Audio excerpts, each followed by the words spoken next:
বউ, রাতে ভাত খাওয়া আমার জন্য হারাম। ডায়াবেটিসের রুগীরা রাতে ভাত খাওয়া ঠিক না। ঠিক আছে, রাতে তুমি ভাত না খেলে না খাবা, কি খাবা সেটা তো বলবা।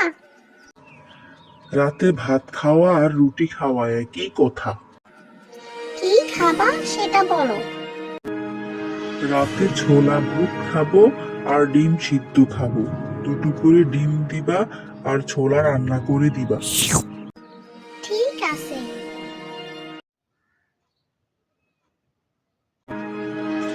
ছোলা বুট তো বিকেলের নাস্তা, এই খাবার রাতে খেতে ভালো লাগে?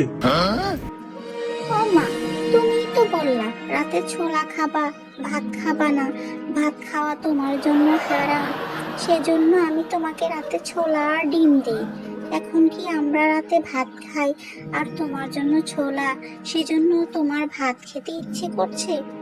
তুমি বলো, ভাত খাবা না রুটি খাবা না ছোলা খাবা? তাহলে এখন তুমি বলো, তুমি কি খাবা? ভাত খাবো, আমাকে ভাত দাও। ভালো, খুব ভালো, খাও। আল্লাহ আল্লাহ, আল্লাহ আমাকে ধৈর্য দিন।